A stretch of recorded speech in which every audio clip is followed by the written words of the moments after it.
Hello बच्चों, ASZ academic पर आप लोग का स्वागत है। आई होप कि आप लोग अच्छे होंगे, मज़े कर रहे होंगे।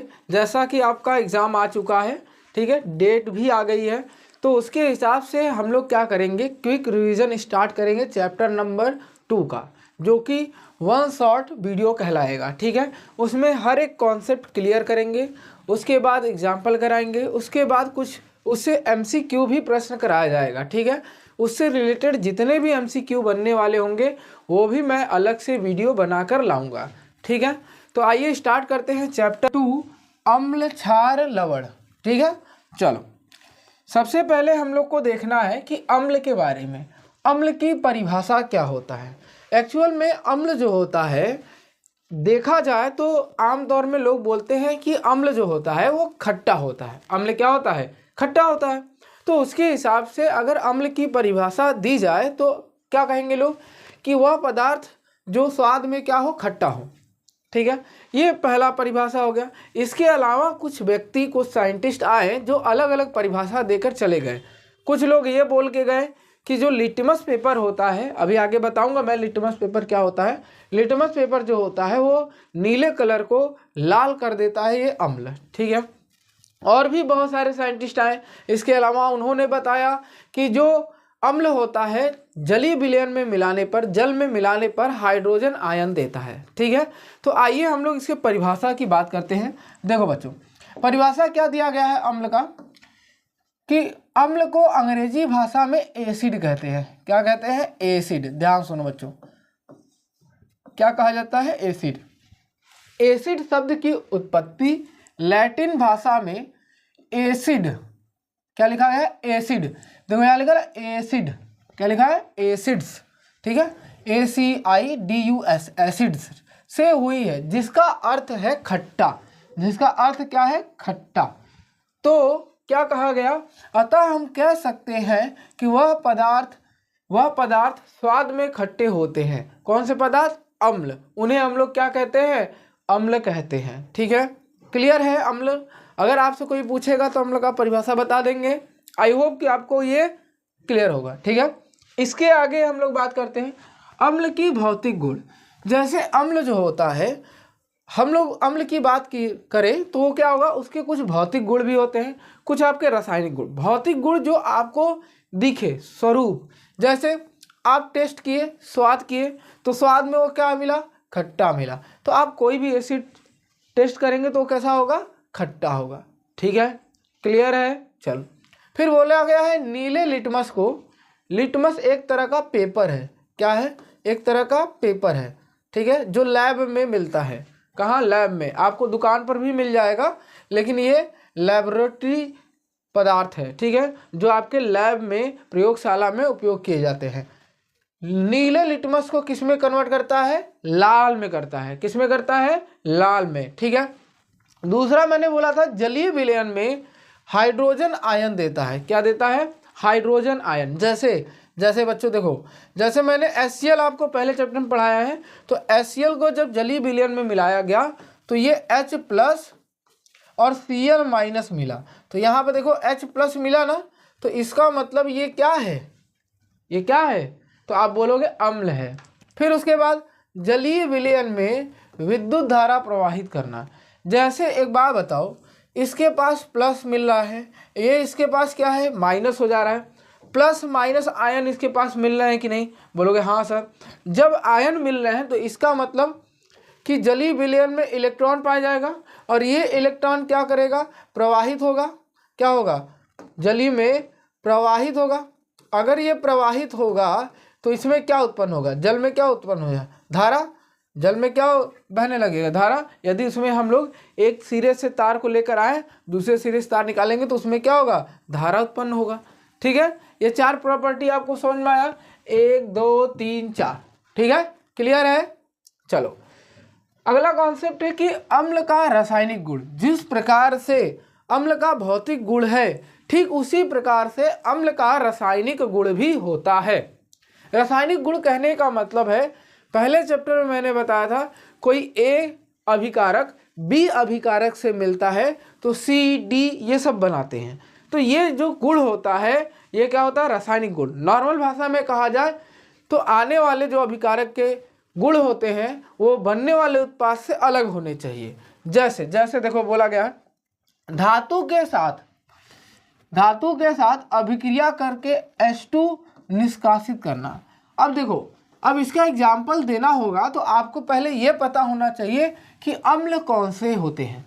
तो फिलहाल मैं एक एग्जाम्पल समझाने के लिए आपको एक अम्ल इसमें लिख रहा हूँ, ठीक है। जैसे अम्ल में क्या अम्ल होता है, तो आप बोलोगे HCl एक अम्ल है, H2SO4 ये एक अम्ल है, याद कर लो बच्चों, ठीक है। HCl को हाइड्रोक्लोरिक एसिड, H2SO4 को सल्फ्यूरिक एसिड, HCO3, तो ये क्या सही है, बोलोगे सही है, नहीं, ये क्या हो जाएगा, ये H2CO3 होगा, ठीक है। ये भी आपका एक क्या है, एसिड है। HNO3 ये भी क्या है, आपका एसिड है, ठीक है। तो मेन ये 4 एसिड हम लोग को मेन इन्हीं दोनों से हम लोग जितने भी एग्जाम्पल होगा मैं आपको इसी दोनों से समझा दूंगा, ठीक है। बाकी आप ठीक उसी प्रकार इन दोनों से भी कर सकते हो, ठीक है बच्चों। चलो देखो, अब यहाँ पे इरेज हो गया HCO H2CO3, HNO3, ठीक है। आगे देखो बढ़ते हैं, बोला गया है धातु के साथ अभिक्रिया करके हाइड्रोजन गैस निष्कासित करता है। धातु मतलब क्या, Na, तो Na के साथ मान लो HCl है, क्या है HCl, तो सोडियम अधिक क्रियाशील होता है हाइड्रोजन से, इसको मारेगा धक्का, ये बाहर हो जाएगा, ये हो जाएगा NaCl, अब धक्का बाहर निकल गया तो हाइड्रोजन गैस बनाएगा। इसीलिए लिखा गया है कि धातु के साथ अम्ल अभिक्रिया करके हाइड्रोजन को निष्कासित करते हैं। पहला समझ में आया, दूसरा समझते हैं। क्या लिखा गया, धातु के कार्बोनेट या हाइड्रोजन कार्बोनेट के साथ अभिक्रिया करके CO2 निकालता है, ठीक है। कैसे, देखो ध्यान से, धातु के कार्बोनेट मतलब Na2CO3, तो Na धातु, CO3 आपका कार्बोनेट, अब कोई HCl आ गया, क्या आ गया, HCl, रिएक्शन होगा तो क्या बना, NaCl के साथ भाग जाएगा तो बनेगा NaCl, क्या बनेगा, CO2, देखो अब यहाँ CO2 एक O बचा, यहाँ पर H बचा, तो ये बना H2O, ठीक है। जैसे यहाँ पर हाइड्रोजन गैस निकल रहा था, यहाँ पर कौन सा गैस निकला, CO2, ठीक है। अब देखो इसने बोला हाइड्रोजन कार्बोनेट भी रहेगा तो निकलेगा, जैसे NaHCO3, अब HCO3 तुम्हारा क्या हो गया, हाइड्रोजन कार्बोनेट, अब ये हो गया HCl, अब देखो NaCl के साथ भागेगा तो NaCl, CO2 गैस निकलेगा, हाँ निकलेगा। अब यहाँ H बच गया, सॉरी यहाँ देखो, यहाँ क्या बचा, एक H, यहाँ H, यहाँ एक O बचा, तो H2O बचा, ठीक है। तो ये अभिक्रिया भी क्या बन रहा है, कार्बन डाइऑक्साइड उत्पाद में निकल रहा है। फिर बोला है कुछ धातु ऑक्साइड अम्ल के साथ अभिक्रिया करके लवण तथा जल बनाते हैं। जैसे धातु ऑक्साइड मतलब Na2O धातु हो गया, फिर ऑक्साइड ऑक्सीजन जुड़ा, अब क्या बना है, HCl ही मिला लेते हैं। HCl जैसे मिलेगा NaCl के साथ भाग जाएगा, तो NaCl प्लस H2O, ठीक है, लवण जल बनाता है, ठीक है, क्लियर है। तो ये सब एग्जाम्पल है। जैसे तुम लोग को और एग्जाम्पल चाहिए तो अपने से कर सकते हो। जैसे मान लो आपके पास यही है NaHCO3 है, अब यहाँ पर H2SO4 हो गया, ठीक है, तो NaSO4 के साथ भागेगा तो Na2SO4 हो गया, कार्बन डाइऑक्साइड निकलेगा ही निकलेगा और पानी इसमें भी निकलेगा, ठीक है, क्लियर है, ये सबको समझ में आया। तो इसी प्रकार इनसे सभी से अभिक्रियाएं होंगी, ठीक है। चलो अगला क्वेश्चन है, इस पर देखो, अगला टॉपिक है अम्ल के प्रकृति का स्रोत। अम्ल जो प्राप्त होता है प्रकृति में वो कैसे प्राप्त होता है। पहला लिखा नींबू से साइट्रिक एसिड प्राप्त होता है, कौन सा एसिड, साइट्रिक एसिड प्राप्त होता है। टमाटर में ऑक्जेलिक एसिड होता है, कौन सा, ऑक्जेलिक एसिड होता है। अंगूर में टार्टरिक एसिड होता है, टार्टरिक एसिड। सिरका में एसिटिक अम्ल होता है। दूध में लैक्टिक अम्ल होता है। इमली में टर्टरिक, ये दोनों सेम है, ठीक है, दोनों के दोनों सेम है। सेम में मैलिक होता है, सेम में मैलिक होता है। यहाँ तक क्लियर है। ये आपके कमजोर, जो आपको खाने में खट्टे लगते हैं, उनकी बात कर रहा है, ठीक है, समझ में आया। चलो अगला है इसमें टॉपिक अम्लों के प्रकार। एक्चुअल में अम्ल को बांटा गया, ठीक है, कैसे बांटा गया? आपके चैप्टर के हिसाब से प्रबल अम्ल और दुर्बल अम्ल, यही दो हैं, ठीक है। ये दो आपको एक्स्ट्रा मैंने लिख दिया है कि सांद्र अम्ल क्या होता है, तनु अम्ल क्या होता है। कई बार पूछा जाता है कि सांद्र का मतलब क्या होता है, तनु का मतलब क्या होता है, तब बच्चे वहाँ पर कंफ्यूज होते हैं, लेकिन दोनों है अम्ल, ठीक है। अब देखो सबसे पहले हम लोग को क्या जानना है, प्रबल अम्ल के बारे में। किसके बारे में? प्रबल अम्ल। प्रबल अम्ल का मतलब होता है ऐसे अम्ल जिसमें हाइड्रोजन आयन की मात्रा क्या हो, बहुत ज़्यादा हो, क्या हो, बहुत ज़्यादा हो, ऐसे अम्ल को प्रबल अम्ल कहते हैं। चलो देखते हैं बच्चों, देखो प्रबल अम्ल क्या होता है। वे अम्ल लिखा गया है, वे अम्ल जो जलीय विलयन में पूर्णतः आयनित हो जाते हैं। पूर्णतः क्या हो जाता है? आयनित। जैसे HCl है, ये क्या होगा, HCl, अलग अलग होगा, अलग अलग हो गया ना। लेकिन कभी कभी क्या होगा, जब H2SO4 होता है तो कभी कभी केस में क्या होता है, एक ही H यहाँ निकलता है और एक यहाँ SO4 बच जाता है H के साथ, ठीक है। तो यहाँ पर क्या हुआ, ये हाइड्रोजन पूर्ण तरीके से बाहर नहीं निकला, तो इसी को बोला गया है पूर्णतः आयनित हो, ठीक है। मतलब ये पूरा H क्या हो, यहाँ चला आए, ठीक है। कहने का मतलब वो है प्रबल अम्ल कहते हैं, उसे हम लोग क्या कहते हैं, प्रबल अम्ल कहते हैं। बोला सल्फ्यूरिक अम्ल H2SO4, हाइड्रोक्लोरिक अम्ल HCl, नाइट्रिक अम्ल HNO3, हाइड्रोब्रोमिक, हाइड्रोब्रोमिक मतलब HBr अम्ल आदि प्रबल अम्लों में उदाहरण है, ठीक है, क्लियर है। प्रबल अम्लों में प्रोटॉन अथवा हाइड्रोजन आयन, इसी हाइड्रोजन आयन का नाम क्या दिया गया है, प्रोटॉन, ठीक है, पॉजिटिव है ना, हाइड्रोजन प्लस के पास क्या है, पॉजिटिव, तो इसलिए प्रोटॉन दिया गया है। त्याग करने की उच्च क्षमता होती है, अर्थात प्रबल अम्ल अपने संघटक तत्वों के आयनों का विखंडित हो जाता है। क्या हो जाता है, विखंडित, देखो यहाँ पर विखंडित हो जाता है, उसी को हम लोग क्या बोलते हैं, प्रबल अम्ल। समझ में आया सबको, क्लियर है इतना। चलो अगला टॉपिक है दुर्बल अम्ल क्या होता है। सेम एज जलीय विलयन में मिलाने पर हाइड्रोजन आयन पूर्ण तरीके से क्या होना चाहिए, पूर्ण तरीके से आयनाइज नहीं होना चाहिए, आयनिक नहीं होना चाहिए। अम्ल जो जलीय विलयन में पूर्ण आयनित, देखो लिखा है, न होकर आंशिक रूप से आयनित होता है, उसे दुर्बल अम्ल कहते हैं। कैसा अम्ल कहते हैं, दुर्बल अम्ल कहते हैं। जैसे एसिटिक अम्ल HCH3COOH, ध्यान सुनो, CH3COOH होता क्या है कि जब इसमें हाइड्रोजन निकलना होता है तो यहाँ से ये बॉन्ड टूटता है, ठीक है, तो बचता क्या, CH3COOH प्लस, यहाँ पर माइनस लग गया, ठीक है। अब यहाँ बताओ H है कि नहीं, बोलोगे हाँ सर है, तो इसका मतलब पूर्णतः आयनिक नहीं हुआ, इसलिए इसको कहाँ रखा गया है, दुर्बल में। सेम इसी प्रकार ये भी है, यहाँ से टूटेगा, ठीक है, इसे हम लोग क्या बोलते हैं, फॉर्मिक अम्ल, ठीक है, फॉर्मिक अम्ल। हाइड्रोजन सल्फाइड H2S, ठीक है, H2S आदि दुर्बल अम्ल के उदाहरण है। अब ध्यान सुनो, दुर्बल अम्ल अपने हाइड्रोजन आयन H+ का पूर्णतः त्याग नहीं करते। सामान्य सांद्र पर दुर्बल अम्ल का pH मान प्रबल अम्लों से अधिक होता है, लेकिन सामान्य बात करा जाए समान से, तो सांद्र दुर्बल अम्ल, कमजोर अम्ल अगर कंसंट्रेटेड है, ठीक है, सांद्र है, तो उसका pH मान प्रबल अम्ल से अधिक होता है, प्रबल अम्ल से क्या होता है, अधिक होता है, ठीक है।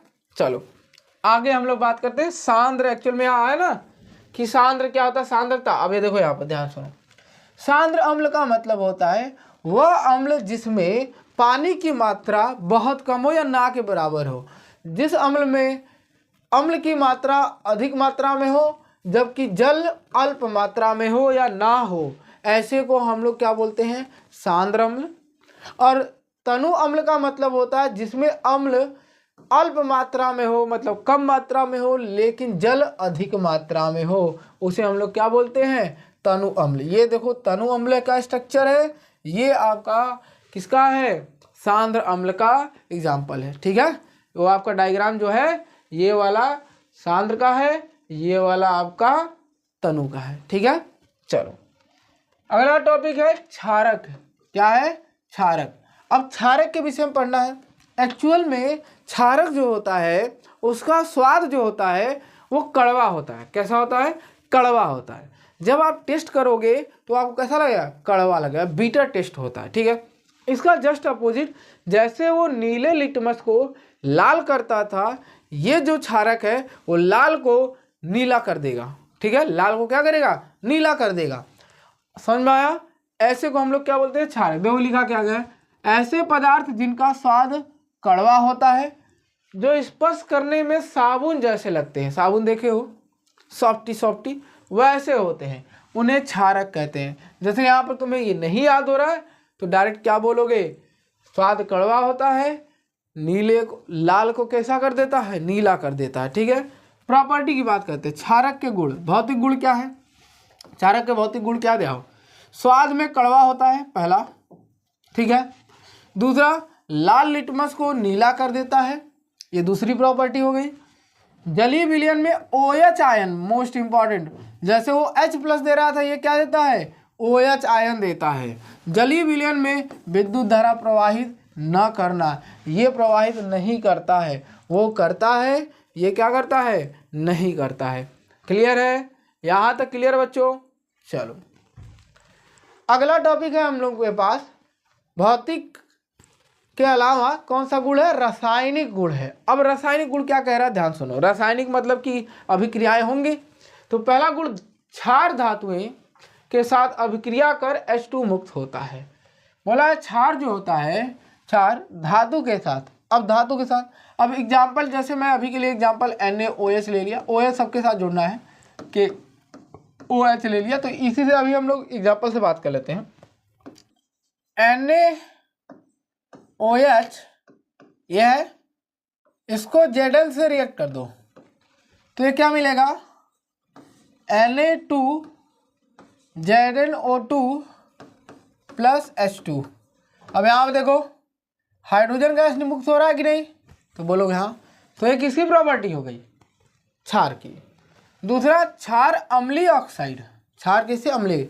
तो क्षार में मान लेते हैं CaOH का होल ट्वाइस है। ठीक है, ये क्षार का एग्जाम्पल है। ठीक है, प्लस अम्लीय ऑक्साइड, क्या लेना है? अम्लीय ऑक्साइड। तो CaOH का होल ट्वाइस है, अम्लीय ऑक्साइड लेना है तो CO2 ले लेते हैं। ये अम्लीय ऑक्साइड है। क्यों? क्योंकि आपको पता है ना H2CO3, इसी में से CO आया है।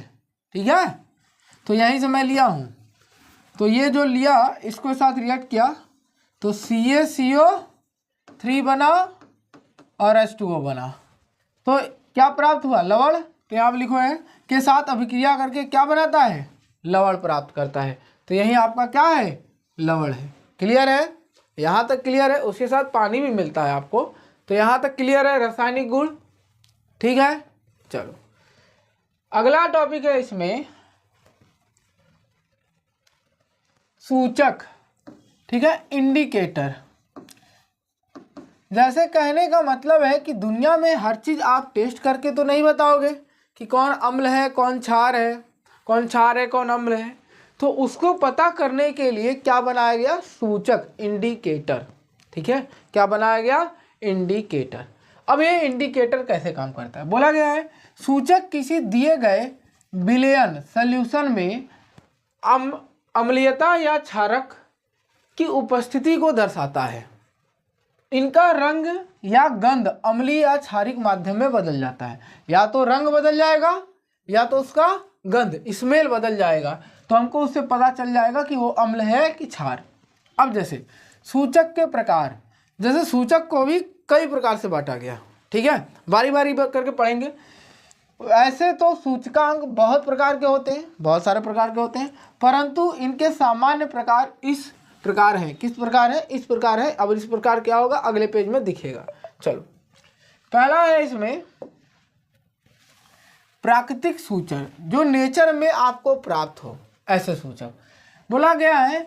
वे सूचक जो प्राकृतिक स्रोत के प्राप्त होते ही प्राकृतिक सूचक कहलाते हैं। मतलब ऐसे सोर्स स्रोत जो प्राकृतिक से प्राप्त होता है। जैसे पहला एग्जांपल दिया है लिटमस। देखो एक्चुअल में मैं बता रहा हूँ, जो आपका लिटमस होता है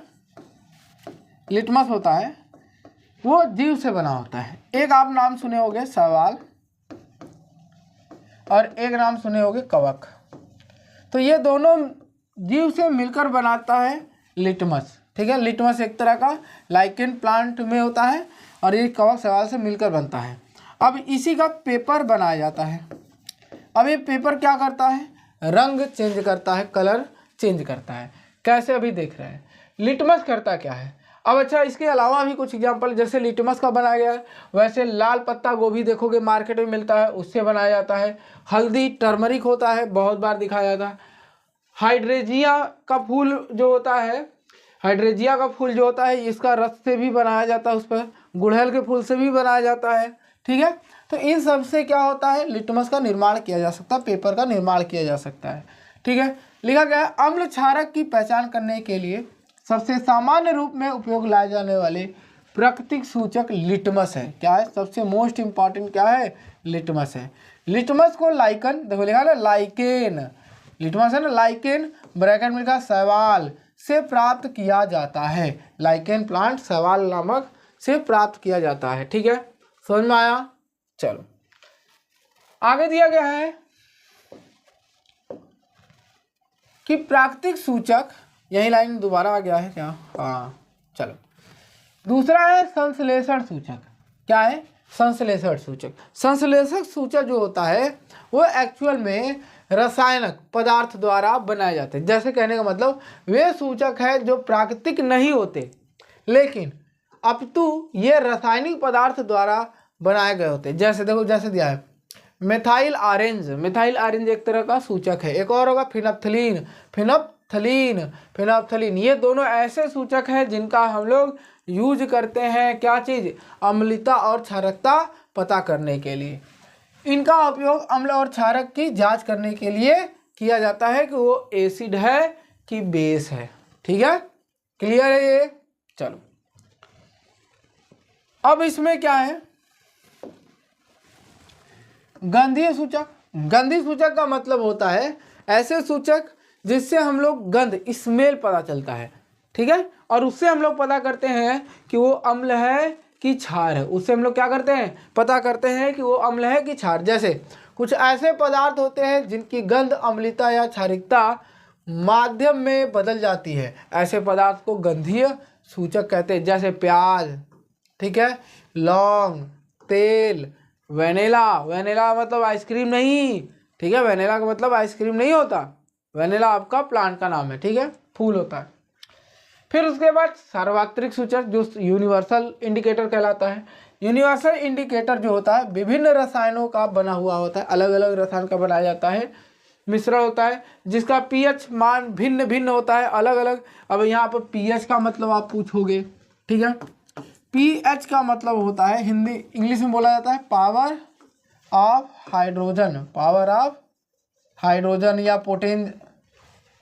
पोटेंज ऑफ हाइड्रोजन। ठीक है, तो यहाँ पर हिंदी में लिखेंगे तो हाइड्रोजन का क्षमता। ठीक है, हाइड्रोजन का क्षमता। अब देखो यहाँ पर मैं क्या बता रहा हूँ, भिन्न भिन्न होता है। पीएच वाले पदार्थ के बारे में रंग परिवर्तन द्वारा बता देते हैं कि वो क्षारक है कि अम्ल। यूनिवर्सल इंडिकेटर क्या होता है, अलग अलग पदार्थ से मिलकर बना होता है रासायनिक, और जैसे ही उस पर डालोगे उसका पीएच मान क्या होगा, अलग बताने लेगा, और पीएच मान अलग होगा तो उससे हम लोग ये पता कर लेते हैं कि वो अम्ल है कि क्षार। देखो एक्चुअल में पहले क्या होता था, जब सिलेबस नहीं कटा था बहुत पहले 5 साल पहले, तब वहाँ पर लॉग के भी सवाल आते थे जिससे हम लोग पीएच का मान निकालते थे। अब इस बार क्या हुआ, लॉग के सवाल कट गए तो पीएच का मान निकालने के लिए नहीं आता, नॉर्मल पीएच का मान दिया रहेगा, पूछेगा अम्ल है, क्षार है, लवण है, उदासीन है। ठीक है, ये ऑप्शन आपको देंगे। ठीक है, चलो अगला है टॉपिक हम लोग का लवण। क्या है, लवण। लवण का मतलब होता है जो एसिड अम्ल और क्षार से दोनों से मिलकर बनते हैं। अब जैसे कहने धातु अम्ल से हाइड्रोजन परमाणु का हाइड्रोजन गैस के रूप में विस्थापित करती है और एक यौगिक बनाता है जिसे हम लोग क्या करते हैं, लवण। कहने का मतलब है कि जो भी आपका अम्ल होता है वो धातु से रिएक्ट करते समय क्या होता है, रिएक्ट करते समय परमाणु हाइड्रोजन गैस के रूप में मुक्त हो जाता है, विस्थापित हो जाता है और विस्थापित करती है। जो एलिमेंट, एटम, परमाणु एक दूसरे को विस्थापित करके अपने खुद आता है उसी का नाम क्या पड़ा, लवण। मैं अगर आपको सिंपल भाषा में बताऊं तो लवण वह यौगिक होता है जिसमें H+ आयन और OH- आयन ये दोनों हो चाहे ना हो, इसके अलावा कोई एक प्लस एक माइनस है तो लवण कहलाएगा, अन्यथा नहीं कहलाएगा। जैसे मैं बोलूँ HCl तो बोलो ये प्लस ये माइनस, तो H+ आ गया ना, तो ये आपका नहीं है। मैं बोलूँ NaOH तो OH आ गया, Na आया तो ये आ गया ना, तो नहीं है। ठीक है, इन दोनों के अलावा कोई प्लस माइनस। जैसे देखो एक एग्जांपल NaCl, ये प्लस ये माइनस, ये आए हैं, नहीं आए हैं। इसके अलावा एक प्लस माइनस आया है, हाँ आया है, तो ये क्या हो गया, लवण। ZnCO3 ये लवण है, तो बोलोगे हाँ है। कैसे, ये प्लस ये माइनस, ठीक है, तो ये क्या होगा, लवण है। क्लियर है, यहाँ तक कोई दिक्कत? चलो आगे देखिए। आगे हम लोग बात करते हैं लवण के गुण। गुण क्या होते हैं लवण? एक्चुअल में लवण देखा जाए तो ठोस अवस्था में मिलता है। कैसा, ठोस। जैसे नमक, NaCl क्या है, नमक। नमक क्या, क्रिस्टल फॉर्म में ठोस है। दूसरा पॉइंट, सामान्यतः लवण उदासीन होते हैं। कैसे होते हैं, उदासीन। मतलब इनका pH मान जो होता है ना तो अम्ल की तरफ भागता है ना तो क्षार की तरफ भागता है, बीच में होता है 7 तक। कहाँ तक होता है, 7।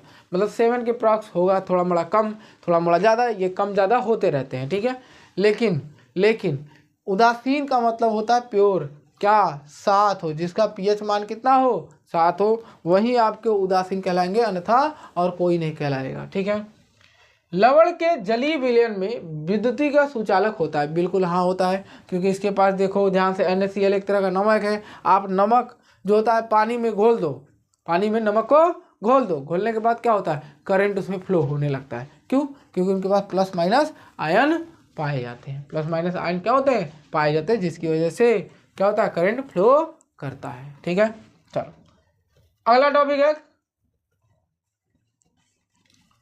अम्ल एवं क्षारक की धातु के साथ अभिक्रिया। ये मैं करा चुका हूँ।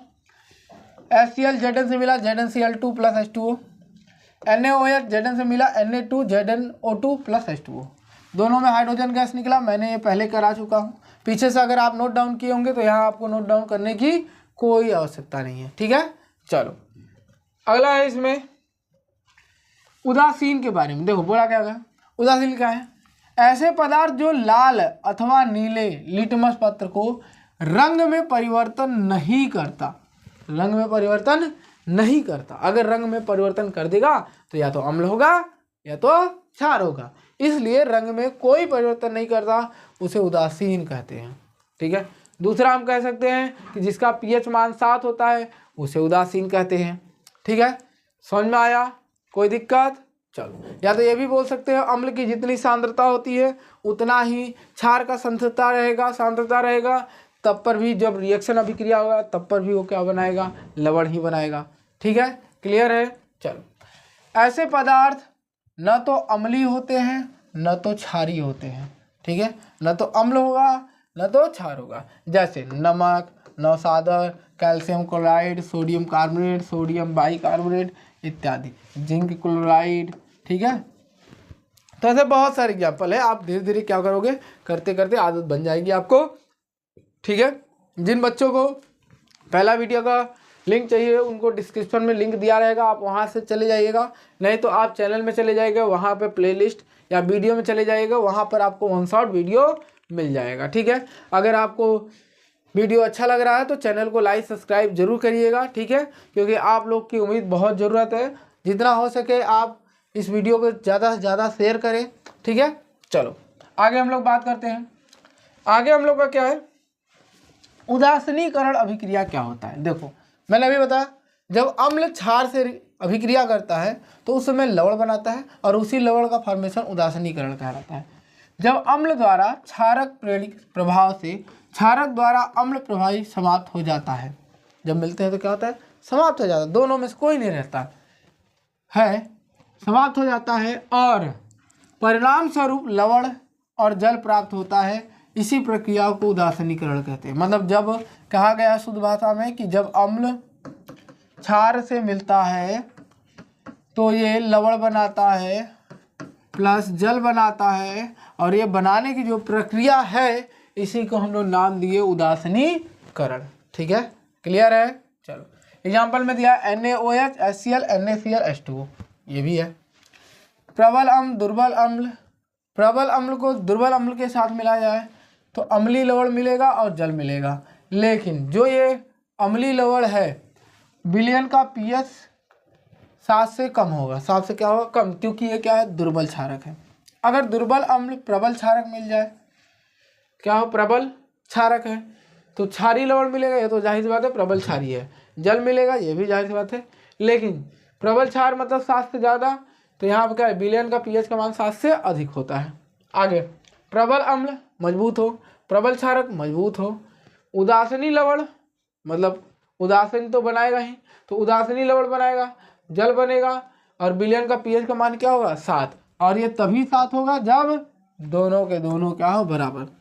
दुर्बल अम्ल दुर्बल क्षार के साथ उदासीनी लवण बनाएगा, जल बनाएगा, pH का मान क्या होगा, 7 ही होगा। लेकिन एक चीज़ याद रखना, कभी कभी ये वाला रिएक्शन जो लास्ट वाला है ये पॉसिबल नहीं होता है। ठीक है, क्योंकि दोनों जब कमज़ोर होते हैं, कमज़ोर ऐसे समझो, ऐसे ऐसे भूख लगी है भाई, बहुत कमज़ोर हो गए हैं, क्या हो गया, कमज़ोर हो गए हैं, तो क्या उसके बॉन्ड को जाएगा, तोड़ पाएगा नहीं, क्योंकि उसके पास उतनी एनर्जी नहीं होगी, और एनर्जी नहीं होगी तो उसको तोड़ नहीं पाएगा, और तोड़ नहीं पाएगा तो साल्ट बनेगा नहीं। इसलिए कभी कभी होता है कि रिएक्शन नहीं बनते। ठीक है, चलो अगला है इसमें टॉपिक, अम्लों के साथ धात्विक ऑक्साइड की अभिक्रिया। अब धात्विक ऑक्साइड समझो, जैसे कैल्शियम ऑक्साइड, ये धातु है, उसके साथ ऑक्साइड, तो क्या होगा, धात्विक ऑक्साइड। अम्ल मतलब HCl, तो CaCl2 + H2O, पहले भी हम लोग कर चुके हैं, यहाँ भी बताया जा रहा है। धात्विक ऑक्साइड मतलब CuO, यही ना, या MgO की प्रवृत्ति क्षारीय होती है। कैसी होती है, क्षारीय। अम्ल क्षार के साथ अभिक्रिया कर रहा है, क्योंकि ये अम्ल के साथ अभिक्रिया करके लवण और जल बनाते हैं। और हम लोग पहले भी पढ़ चुके हैं कि अम्ल और लवण जब मिलते हैं, अम्ल और क्षार जब मिलते हैं तो लवण और जल बनाते हैं। लेकिन यहाँ पर देखो, ये अगर अम्ल है, ये मान लो कुछ नहीं है, लेकिन ये लवण और जल है ना, तो इसका मतलब ये फिक्स हो गया है, क्या है, आपका क्षार है, आपका क्या है, क्षार है। ठीक है, क्लियर है। तो अगला है pH स्केल। pH स्केल मतलब होता है एक ऐसा स्केल डिजाइन किया गया, जैसे आपको नंबर खींचना होता है, नंबर लाइन, तो आप क्या करते हैं, स्केल का मदद लेते हो। सेम ऐसा जब आपको pH स्केल, ठीक है, अम्ल और क्षार के रेंज के बारे में, परास के बारे में पता करना होता है, तो उसके लिए साइंटिस्टों ने एक स्केल बनाया जिसका नाम pH स्केल रखा। उस pH स्केल में अलग अलग कलर भी दिए, ठीक है, सबका अलग अलग कलर दिए, अलग अलग नाम दिए, कौन से ग्रुप में किस कलर का अगर एसिड दिख रहा है, लाल दिखेगा तो 0, नारंगी दिखेगा 1, उससे हल्का होता जा रहा है, फिर डार्क होते जा रहा है ना। तो ये आपको क्या हुआ, यहाँ से यहाँ तक, ध्यान सुनो, यहाँ से लेकर यहाँ तक 7 से पहले का क्या होता है, एसिड होता है, और 7 के बाद से लेकर 14 तक ये होता है क्या, आपका ये बेस होता है। सबसे मजबूत एसिड अम्ल जो होता है, सबसे मजबूत अम्ल जो होता है वो 0 या 1 होता है। ये अम्ल जो होता है वो सबसे प्रबल होता है, ठीक है, और सबसे प्रबल क्षार जो होता है वो यहाँ होता है, प्रबल क्षार, ठीक है। बाकी 7 जो होता है वो न्यूट्रल होता है, न्यूट्रल मतलब पानी H2O। दूसरा, पानी के पहले आओगे तो एसिड, इस जाओगे तो क्या होगा, बेस, क्षार कहलाएगा। ठीक है, चलो अगला इसमें टॉपिक है दैनिक जीवन में pH का महत्व क्या है। देखो, दैनिक जीवन में अगर देखा जाए तो पौधों में पशुओं का pH के प्रति संवेदनशील होता है। जैसे कहने का मतलब, जब बरसात का सीजन होता है तब एसिड रेन गिरते हैं, ठीक है, मिट्टी का पानी उस समय क्या होता है, खराब हो जाता है। मिट्टी का पानी, मिट्टी और पानी क्या होता है, खराब हो जाते हैं। मिट्टी का pH क्या होता है, गिरने लगता है, बढ़ने लगता है। जल, समुद्र या जल या तालाब की मछलियाँ क्या होनी, मरने लगती हैं एसिड रेन के कारण। तो यहाँ पर क्या लिखा है, हमारे शरीर, देखो पौधे एवं पशु में पीएच के प्रति संवेदनशीलता होता है। हमारे शरीर में 7 से लेकर 7.8 पीएच परास होता है इनके बीच में कार्य, क्योंकि ये एक्चुअल में किसका कार्य है, ये एक्चुअल में पीएच किसका कार्य है, तो बोलोगे ब्लड का, खून का है, ठीक है, इसीलिए, ठीक है, इसीलिए हम लोग के बॉडी का लिखा गया है।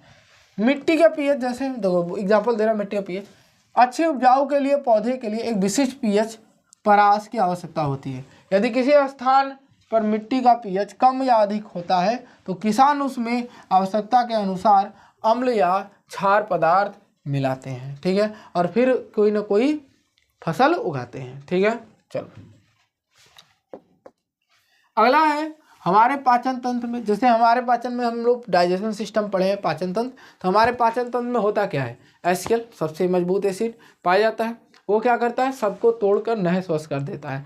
तो यार देखो ध्यान सुनो, हमारे उधर स्टमक अमाशय में हाइड्रोक्लोरिक अम्ल HCl उत्पन्न करता है जो भोजन के पाचन में सहायता होता है, जो भोजन के पाचन में सहायता होता है। अपच की स्थिति में जब आपको खाना पचता नहीं सही से तो उधर अधिक मात्रा में अम्ल को उत्पन्न करता है, ठीक है, जब अपच होता था पेट में बहुत ज़्यादा तो अम्ल बहुत ज़्यादा निकलता है, जिसके कारण उधर में दर्द व जलन का अनुभव होता है। आपको पता है कि एसिड जलनशील होता है, तो अगर वो निकलेगा पेट में तो आपको क्या होगा, जलनशील महसूस होगा, जलनशील महसूस होगा, ठीक है। चलो इससे दर्द से मुक्त होने के लिए एंटी एसिड, या एंटासिड बोल सकते हो, ठीक है, कुल मिला के एंटीबॉडी की तरह होता है। एंटासिड एसिड को रिएक्टिव, जैसे आप इनो पीते हो, ठीक है, और भी कोई दवा आता है डाइजिन भी पीते हो, ठीक है, जैसे क्षारकों का उपयोग किया जाता है, जैसे MgOH का होल ट्वाइस, ये आपका क्या है, क्षारक है, ठीक है, मिल्क ऑफ मैग्नीशिया इसी को बोलते हैं। क्षारक का किया जाता है जो अम्ल की अधिक मात्रा में उदासीन कर देता है, उसे न्यूट्रल कर देगा, और जैसे ही न्यूट्रल करेगा वो मिल्क ऑफ मैग्नीशिया कर, देखो लिखा है, इसी को मिल्क ऑफ मैग्नीशिया बोलते हैं, MgOH का होल ट्वाइस को, ठीक है। चलो आगे हम लोग बात कर रहे हैं पीएच परिवर्तन के कारण दंत क्षरण। जैसे हमारे दांतों का पीएच मान कुछ न होता है, क्योंकि हम लोग सुबह उठते हैं लार होता है, और लार जो होता है एक तरह क्या होता है, अम्ल होता है। अब सुबह उठते हैं मंजन करते हैं, मंजन जो होता है आपका क्षारीय होता है। जैसे ही दांतों पर मंजन रगड़ेंगे अंदर क्या होगा, अम्ल, अम्ल के साथ कौन मिला, क्षार, और अम्ल और क्षार मिले तो उदासीन बन गए, ठीक है। अब देखो यहाँ पर क्या लिखा है, मुंह में पीएच मान 5.5 मतलब अम्ल की तरह होता है, कम होने के कारण दंत का क्षरण प्रारंभ हो जाता है। फिर बोला दांतों का इनेमल दंत वल्क कैल्शियम फॉस्फेट से बना होता है, जिसकी शरीर का सबसे कठोरतम भाग होता है। यह जल में नहीं घुलता, लेकिन मुंह में पीएच का मान 5.5 से कम होने पर संक्षारित हो जाता है, ठीक है, उसमें क्या हो जाता है, संक्षारित हो जाता है। क्षारकीय दंत मंजन का उपयोग, देखो बोले ना, मंजन का उपयोग करने से अम्ल की अधिक मात्रा उदासीन किया जा सकता है। अगर मंजन नहीं किए तो वहीं दंत क्षरण आपको हो जाएगा, ठीक है, समझ में आया, क्लियर है इतना। चलो आगे हम लोग बात करें, आगे हम लोग का टॉपिक पशुओं एवं पौधों द्वारा उत्पन्न रसायन से आत्मरक्षा कैसे किया जाता है। जैसे देखो आत्मरक्षा कैसे, पहला दिया है मधुमक्खी, मधुमक्खी का डंक एक अम्ल छोड़ता है, ठीक है, फॉर्मिक एसिड बोलते हैं, जिसके कारण दर्द और जलन का अनुभव होता है। डंक मारने से अंग में बेकिंग सोडा, क्या लगाना चाहिए, बेकिंग सोडा, ठीक है। अब याद रखना बेकिंग सोडा, जहाँ पर आपको चींटी काट ले, मधुमक्खी काट ले, तो वहाँ पर क्या लगाओगे, बेकिंग सोडा, और बेकिंग सोडा लगाओगे तो आपको आराम महसूस होगा, क्योंकि वो क्या करेगा, उदासीन बनाता जाएगा, उसको क्या करेगा, उदासीन बनाता जाएगा, और उदासीन बनेगा तो आप क्या हो जाओगे, आपको दर्द कम महसूस होगा, ठीक है। लिखा है नेटल के डंक मारने से बाल मेथेनोइक अम्ल छोड़ता है, क्या करता है, मेथेनोइक अम्ल, ठीक है, छोड़ता है, जिनके कारण जलने वाले दर्द का अनुभव होता है। इसका इलाज डंक मारने वाले स्थान पर डाग पौधे की पत्ती, ठीक है, अब रगड़ कर किया जाता है, ठीक है। डाग एक तरह का पौधा है, तो डाग पौधे का पत्ती रगड़ोगे, उसके ऊपर डालोगे तो बेसी टाइप में होता है, जिसकी वजह से वो क्या होता है, आपको आराम मिलता है, आराम मिलता है, ठीक है, क्या मिलता है, आराम मिलता है, ठीक है। अब घरों में आप क्या करोगे, इसको उपयोग करके देखना, ठीक है। चलो अगला है हम लोग के पास, आगे हम लोग बात करते हैं अम्लीय वर्षा के बारे में। किसके बारे में? अम्लीय वर्षा के बारे में। अम्लीय वर्षा मतलब कि जब बारिश होता है तो उसमें अम्ल की मात्रा पाई जाती है। जैसे कहने का मतलब वर्षा का जल पीएच मान 5.6 से कम हो जाता है, उस वर्षा को हम लोग क्या बोलते हैं? अम्लीय वर्षा। जैसे मैं बता रहा हूँ, जैसे क्या होता है, CO2 वातावरण में पाया जाता है, NO2 वातावरण में पाया जाता है, SO2 वातावरण में पाया जाता है। तो CO2 क्या करता है? H2CO3 बना लेता है, और NO2 जो होता है HNO3 बना लेता है, और SO2 गैस जो होता है वो H2SO4 बना लेता है। तो ये सब क्या होते हैं? आपके क्या होते हैं? अम्लीय होते हैं, और ये अम्लीय क्या कहलाते हैं? अम्लीय वर्षा कहलाते हैं। अब जो यहाँ पर लिखा है लवण का पीएच, प्रबल अम्ल प्रबल क्षार के लवण पीएच मान 7 होता है तथा उदासीन होता है। जब प्रबल अम्ल लेकिन दुर्बल क्षारक हो तो पीएच मान 7 से कम होता है, उस कंडीशन में अम्लीय होता है। प्रबल क्षार दुर्बल अम्ल के साथ लवण जब बनाता है तो पीएच मान का 7 से अधिक होता है, पीएच मान 7 से अधिक होता है, उस समय क्षारीयता कहलाता है। ठीक है, क्या कहलाता है? क्षारीय का लवण भी बोल सकते हैं या क्षारकीय भी बोल सकते हैं। ठीक है, आगे हम लोग बात करें। चलो, साधारण नमक की बात करें तो साधारण नमक जो होता है NaCl होता है। क्या होता है? NaCl।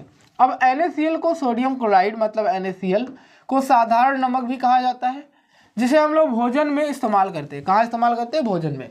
इसे समुद्र जल से बनाया जा सकता है। इसे रॉक साल्ट भी कहते हैं। एक भूरे रंग की क्रिस्टल के रूप में पाया जाता है NaCl। ठीक है, इसके कोयले की तरह निष्कासित करके प्राप्त किया जाता है। जैसे कोयला का क्या खदान होता है ना, वैसे NaCl का भी होता है, तो वहाँ से निकालते हैं। ठीक है, कुछ मेथड लैब में भी किए जाते हैं, जैसे बनाने का प्रयोगशाला में भी बना सकते हैं उसको, लेकिन प्रयोगशाला वाला आपको काफ़ी महंगा पड़ जाएगा। जैसे कहने का मतलब जब आप HCl को NaOH से रिएक्ट करते हो तो क्या बनता है? NaCl plus H2O। तो यहाँ पर देखो NaCl बन गया कि नहीं? बोलोगे हाँ बना है। तो ये आपका फॉर्मेशन अब क्या हो गया? साधारण नमक। ठीक है, साधारण नमक का बनना। ठीक है, चलो आगे देखें। अगला है सोडियम हाइड्रोक्साइड मतलब NaOH। देखो, सोडियम क्लोराइड जो होता है, सोडियम क्लोराइड जो हम लोग अभी साधारण नमक पढ़ गए ना, तो सोडियम क्लोराइड के जलीय विलयन लवण जल के विद्युतीय प्रवाह करने के लिए पर क्या होता है? वियोजित होकर सोडियम हाइड्रोक्साइड उत्पन्न हो जाता है। जैसे पानी है ना, पानी, अब इसी पानी में सोडियम क्लोराइड को NaCl को प्रवाहित किया जाता है इसमें। ठीक है, और टूटने के बाद क्या बन जाता है? NaOH बन जाता है। क्या बनता है? NaOH बन जाता है। ठीक है, तो NaOH जो बनेगा उसी को सोडियम हाइड्रोक्साइड कहते हैं। ठीक है, इस प्रक्रिया में क्लोरो क्षार प्रक्रिया, अभी क्लोरो क्षार प्रक्रिया कहते हैं। ठीक है, क्लोरो क्षार प्रक्रिया कहते हैं, याद रखना बच्चों, बहुत इंपॉर्टेंट है। इस प्रक्रिया को क्लोरो, ठीक है, क्लोरो, यहाँ पर क्लोर लिखा है, क्षार प्रक्रिया कहते हैं, क्योंकि इसमें निर्मित उत्पादन जो होता है वो क्लोरीन होता है। एक्चुअल में क्या होता है? क्लोरीन होता है, और ये क्लोरीन देखो क्लोर लिखा है, एवं सोडियम हाइड्रोक्साइड क्षार होते हैं। ठीक है, क्लियर है? देखो लिखा गया है NaCl में, NaCl यहाँ देखो, NaCl में जब पानी के साथ गुजारा जाता है तो NaOH plus Cl2 plus H2 gas निकलता है। तो ये आपका क्या हो गया? NaOH के बनाने की विधि। क्लोरीन गैस एनोड पर मुक्त होती है, एनोड पर मुक्त होती है। ठीक है, और हाइड्रोजन गैस कैथोड पर जाती है। कहाँ जाती है? कैथोड पर। कैथोड पर सोडियम हाइड्रोक्साइड विलयन का निर्माण भी होता है। क्या होता है? वहाँ पर सोडियम हाइड्रोक्साइड का निर्माण होगा। इस प्रक्रिया को उत्पन्न हुए तीनों उत्पादन उपयोगी में आते हैं। क्लोरीन भी उपयोगी में आता है, हाइड्रोजन भी आता है, और NaOH भी हम लोग उपयोग करते हैं। ठीक है, चलो आगे हम लोग का अगला है विरंजक चूड़। विरंजक चूड़ जो होता है आपका, इसका फार्मूला CaOCl2 होता है। पहले सूत्र याद रखो, CaOCl2। इसे हम लोग शुष्क बुझे हुए चूने भी बोल सकते हैं। शुष्क बुझे हुए चूने, याद रखना, शुष्क बुझे हुए चूने आपको मैंने बताया था। बुझा हुआ चूना मतलब CaOH का होल ट्वाइस, और बिना बुझा हुआ चूना CaO, और पत्थर वाला चूना CaCO3। नाम सबका याद रखो बच्चों। पर क्लोरीन की प्रक्रिया की जाती है तो विरंजक चूड़ का निर्माण होता है। रिएक्शन में दिया गया है CaOH का होल ट्वाइस में जब क्लोरीन डाला जाता है तो विरंजक चूड़ प्लस पानी बनता है। इसका उपयोग क्या करते हैं हम लोग? पहला उपयोग वस्त्र उपयोग में क्या करते हैं? सूती लाइलेन के विरंजक करने के लिए। विरंजक का मतलब होता है कड़ा, टाइट करने के लिए, ठीक है। कागज की फैक्ट्री में लकड़ी के मज्जा के विरंजक के लिए किया जाता है, जो कागज की फैक्ट्री जो होता है उसमें किया जाता है। रासायनिक उद्योग में किया जाता है। पीने वाले पानी जल के जीवाणुओं को मारने के लिए किया जाता है। कभी भी जल गंदा हो जाता है तो वहाँ पर हम लोग विरंजक चूड़ का इस्तेमाल करते हैं, ठीक है। ये आप उपयोग, बनाने की विधि, होता क्या है, ठीक है, तीनों आप याद रखोगे। चलो आगे देखें हम लोग। अगला है पीएच परिवर्तन का कारण। ये हम लोग पढ़ चुके हैं, ठीक है, ये हम लोग क्या करते हैं, पढ़ चुके हैं पहले ही स्लाइड में।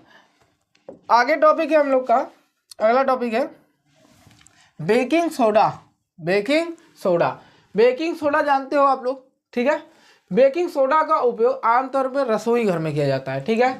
कोई चीज़ को फप बनाने के, फुफुद जैसे हम लोग खमीर टाइप बोलते हैं उसे, ठीक है।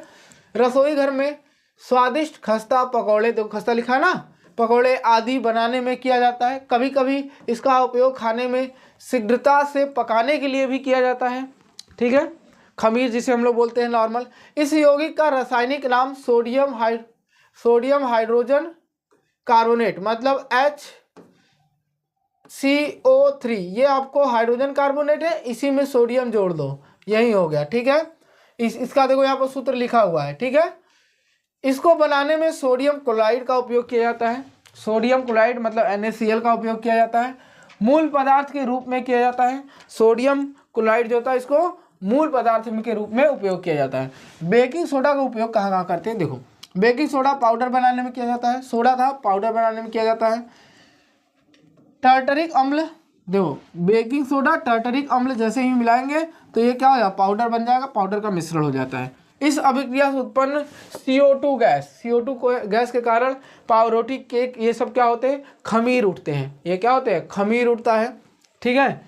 दूसरा, इसे यह मुलायम स्पंजी हो जाता है, जैसे ही मिलाते हो मुलायम और स्पंजी हो जाएगा। ब्रेड देखे ही हो, ठीक है। ये सब यह एंटासिड का एक संगठन है तथा इसका उपयोग सोडा अम्ल मतलब होता है अग्निशायक।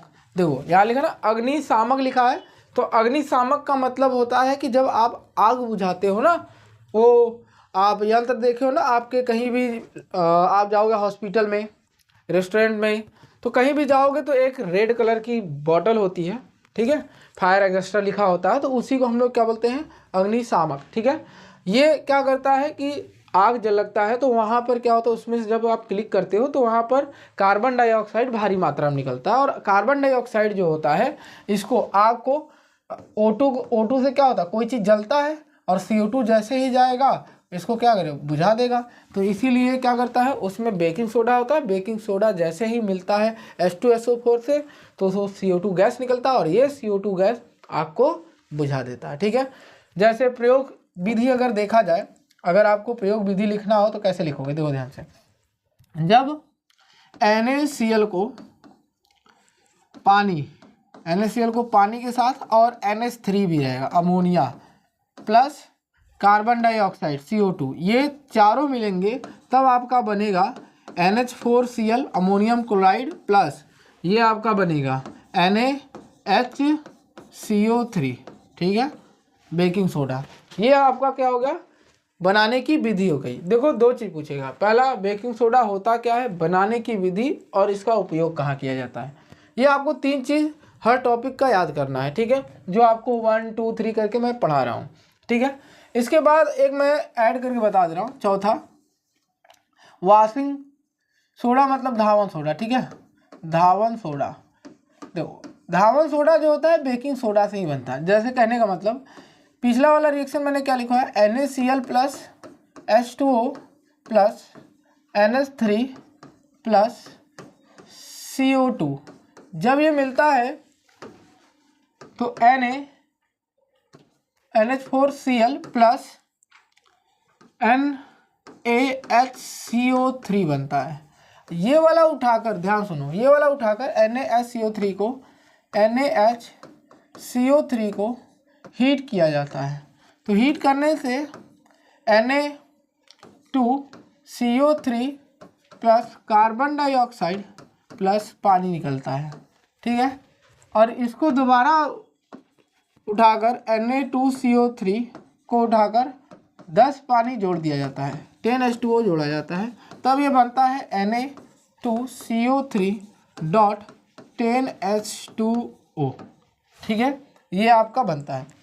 और ये जो सूत्र है आपका किसका सूत्र है, तो आप बोलोगे धावन सोडा का, ठीक है। धावन सोडा का यही सूत्र है Na2CO3 डॉट 10H2O।